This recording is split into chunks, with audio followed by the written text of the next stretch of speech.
یہ کہانی ہے عالم اسلام کی اس پہلی خاتون حکمران کی جس نے تاریخ کا رخ موڑ دیا، ایک ایسی کنیز جو اپنی ذہانت اور حسن سے سلطنت کی ملکہ بنی، جس نے صلیبی جنگوں میں فرانس کے بادشاہ کو شکست دی اور جس کا انجام اتنا ہی بھیانک تھا جتنا اس کا عروج شاندار تھا۔ یہ داستان ہے شجر الدر کی، جس کا مطلب ہے موتیوں کا درخت۔ کہانی 13ویں صدی میں شروع ہوتی ہے۔ شجر الدر نسلاً ترک یا آرمینیائی تھی اور انہیں غلام کے طور پر بغداد کے بازار سے خریدا گیا۔ وہ غیر معمولی حسن اور ذہانت کی مالک تھی۔ قسمت انہیں ایوبی سلطنت کے حکمران سلطان الصالح ایوب کے حرم تک لے آئی۔ سلطان ان کی ذہانت اور معاملہ فہمی سے اتنا متاثر ہوا کہ اس نے انہیں آزاد کیا اور ان سے شادی کر لی۔ وہ اب صرف ایک کنیز نہیں بلکہ مصر کی طاقتور ترین خاتون تھیں۔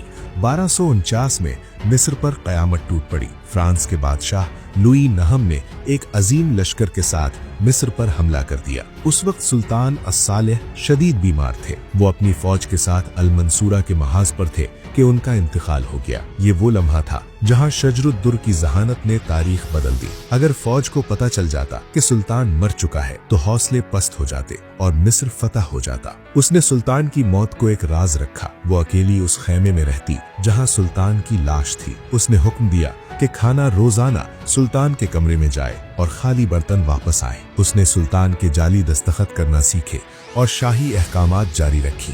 ڈاکٹروں کو روزانہ بلایا جاتا تاکہ سب کو لگے سلطان کا علاج چل رہا ہے۔ کئی مہینوں تک اس نے ایک مردہ بادشاہ کے نام پر سلطنت چلائی اور کسی کو خبر نہ ہونے دی۔ جب آخرکار جنگ ہوئی تو شجر الدر نے مملوک کمانڈروں، جن میں مشہور بیبرس بھی شامل تھا، کے ساتھ مل کر فرانسیسی فوج کو ایسی شکست دی کہ خود فرانس کا بادشاہ لوئی نہم گرفتار ہو گیا۔ یہ تاریخ کا ایک انوکھا واقعہ تھا کہ ایک مسلمان ملکہ نے یورپ کے طاقتور ترین بادشاہ کو بیڑیاں پہنا دی تھیں۔ بعد میں بھاری تاوان لے کر اسے چھوڑ دیا گیا۔ سلطان کے بیٹے توران شاہ کے قتل کے بعد مملوک امراء نے فیصلہ کیا کہ شجر الدر ہی تخت کی اصل حقدار ہے۔ وہ مصر کی سلطانہ بن گئی۔ ان کے نام کے سکے ڈھالے گئے اور جمعے کے خطبے میں ان کا نام پڑھا جانے لگا۔ لیکن یہ بات عباسی خلیفہ یعنی بغداد کو پسند نہ آئی۔ اس نے مصر کے امیروں کو ایک مشہور اور طنزیہ خط لکھا: اگر تمہارے پاس وہاں مرد ختم ہو گئے ہیں تو بتاؤ، ہم یہاں سے کچھ بھیج دیں۔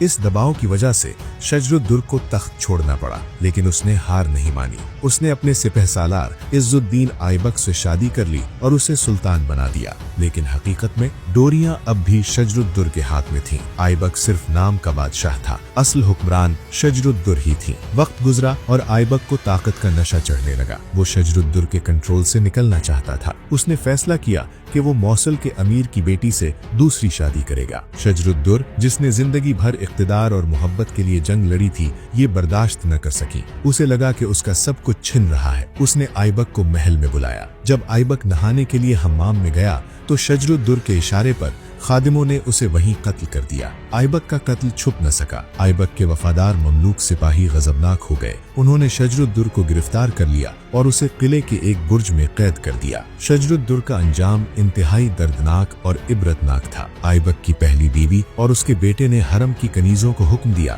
کہ وہ شجر الدر کو مار ڈالے۔ مورخین لکھتے ہیں کہ کنیزوں نے شجر الدر کو لکڑی کے جوتوں یعنی قباقیب سے اتنا پیٹا کہ وہ وہیں ہلاک ہو گئی۔ اس کے بعد اس کی لاش کو قلعے کی دیوار سے نیچے کھائی میں پھینک دیا گیا، جہاں وہ کئی دن تک پڑی رہی۔ شجر الدر کی کہانی ہمیں بتاتی ہے کہ اقتدار کا کھیل کتنا ظالم ہوتا ہے۔ ایک کنیز جو اپنی عقل سے دنیا کی طاقتور ترین ملکہ بنی، جس نے صلیبیوں کو دھول چٹائی، آخرکار اسی محل میں اپنوں کے ہاتھوں ماری گئی جس پر اس نے راج کیا تھا۔ آج بھی قاہرہ میں شجر الدر کا مقبرہ موجود ہے جو اس کی عظمت اور اس کے المناک انجام کی یاد دلاتا ہے۔